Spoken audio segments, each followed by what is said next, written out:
Before I start this video, I just want to say thank you for all the kind words I got on the last video. As a longtime Destiny fan, making this channel has kind of been a dream of mine that I've wanted to do for a while, but a lot of internal reasons were holding me back from finally diving in and making these videos. Now I finally pushed my anxieties aside to do what I really wanted to do, and it's really been freeing. And I've learned a lot, and I really love hearing what you guys have to say about these. So thanks for joining me on this journey. Alright, guys, I want to talk about weapons that have come out in Forsaken because using the same weapons over and over since year one is boring. This is going to be the first of a series of videos that will always come out toward the end of each season, and here I'm going to talk about my top 5 favorite rolls on specific weapons that drop from that season. These are not going to be curated variants of any of the weapons. All of them are going to be random rolls to highlight some of the most unique and synergistic weapons for the entirety of Season 4. Now, full disclosure, this list is made completely of my opinion, so there may not be any weapons that might be on your list here on this video, and that's totally okay. These are just weapons that I've had drop that may not be meta or anything, but they're very interesting to use, and they have certain synergies that make it very unique. Anyway, let's go ahead and get started. Number 5 on our list is going to be Parcel of Stardust. You can receive this weapon from ranking up in Gambit or drops after Gambit matches. It's a lightweight frame shotgun in the kinetic slot, which allows you to move faster while this weapon is equipped. Rifle barrel increases its overall range, and appended mag increases the magazine size. These two perks are both pretty decent to keep on a medium rate of fire shotgun, and to have just a little bit extra distance than its counterparts, while also having more space in the magazine, which is useful in both PvP and PvE. Opening shot, which increases the range and accuracy of the first shot, and finally Rampage with a range masterwork.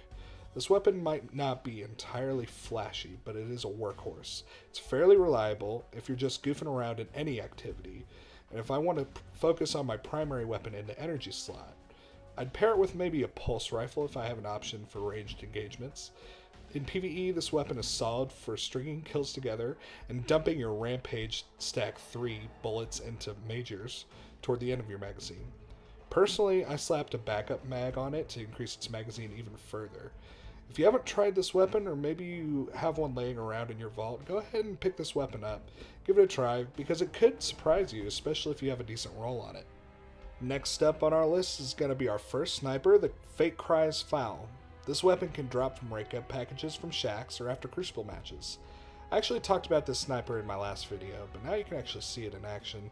This is a Void adaptive frame sniper in the energy slot, so medium rate of fire and impact. Mine came with the Zoom 10 point scope, which is the lower zoom option for these kinds of snipers, which is exactly what you want. Anything that's going to increase your field of view while aiming down sights is going to be beneficial with snipers. For the magazine perk, mine came with Light Mag, which increases the reload speed and range. For the first trait, it came with Genesis.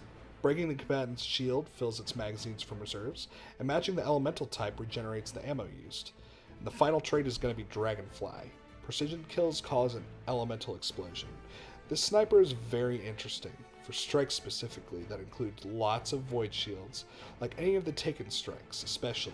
You'll constantly have uptime with this sniper because you won't actually be using any ammo from the reserves considering you're going to be popping void shields, all while causing void explosions from taking out their shields and from dragonfly explosions. This role is really made to be an ad clearing weapon, albeit very specific areas have lots of void shields and others don't. If you can find yourself in a situation where you can use these perks in tandem with each other, it's very rewarding. My role came with a range masterwork, and you may ask yourself, why would I ever want a range masterwork on a sniper? Isn't that a little redundant? But what we know about the range stat in Destiny 2 is that range equals accuracy, which allows snipers to have slightly more target acquisition. I also slapped a targeting adjuster mod on it just to increase its aim assist value even more. So overall, this is a sniper that you can use more in PvE, but it can totally cross into Gambit if you want to, and you'll be clearing out enemies from a distance. Alright, the third weapon on our list is going to be a throwback to a previous weapon called the Last Dance. Back in the start of Destiny 2, the Last Hope was a very popular sidearm. I'd almost say this role on the Last Dance is a little bit better than the initial role of the Last Hope. The Last Dance is an Arc Amalon 3-round burst energy sidearm. You can get this sidearm from ranking up with Zavala or as a Nightfall reward. In Crucible, shotguns are extremely dominant, as you all know, and a well-rolled Last Dance can totally give you an option for dealing for rushing shotgunners. This roll has Farpoint SAS to increase its overall range, Ricochet rounds to increase its stability and range, Threat Detector, which is also increased reload, stability, and handling when enemies are in close proximity. You'll notice this perk from time to time kick in the background when you're dealing with rushing shotgunners. But the real star of the show here is Zen Moment, increasing stability after you start causing damage with this weapon. Zen Moment here is the same reason why Last Hope was so good in year 1, and if you aim for center mass, the 2 other rounds of the burst will recoil up into the head, which allows for a very forgiving sidearm that's easy to use. I got pretty lucky with my masterwork and got a ranged masterwork. I also slapped a freehand grip on that sidearm, which increases accuracy from the hip. So overall with this sidearm, you have a very versatile weapon to deal with people at close range and longer ranges as well. I'd say definitely try and go for a solid roll on this because it's a lot of fun to use. In fact, one of these clips has me fighting an SMG at longer ranges, and you can still outgun them with this gun. It's really fun. Coming in at number 2, our first and only heavy weapon on the list, Crooked Fang 4FR. Now this is a year 1 legendary linear fusion rifle that has been reprised for year 2 and comes with random rolls. My particular roll has a little bit of synergy and allows it to be a potent alternative to Queenbreaker and the Gambit. The 2 traits with this weapon are Snapshot and Box Breathing. Snapshot allows you to aim down sights faster, which is great for acquiring an invader across the map. All while, after a short time, Box Breathing can come in to activate against either a major or a boss. The faster you aim down sights, the sooner that damage increase from Box Breathing can be used, and the sooner that Primeval can be dead. If you don't have a Queenbreaker, this is a great alternative for both invading and defending inside of Gambit.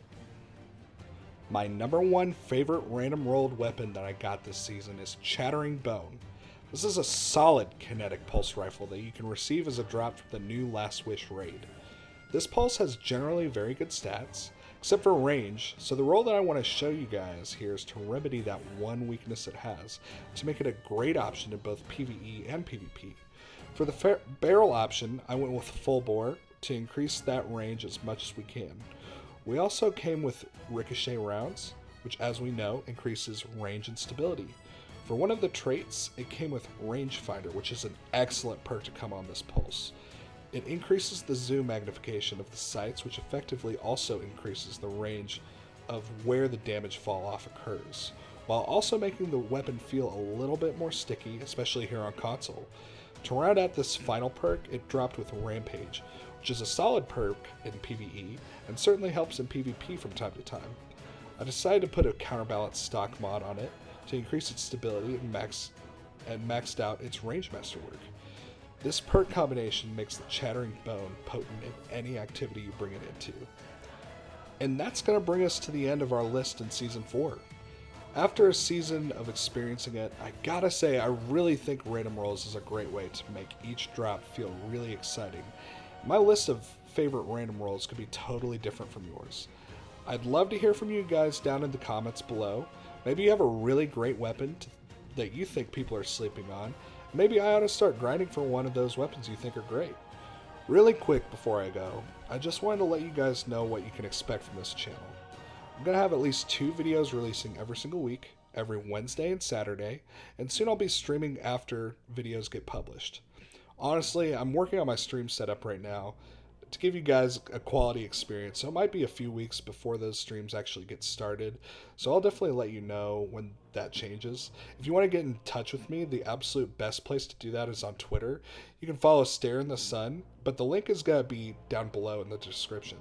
This is Stare, and thanks again for watching, guys. Bye.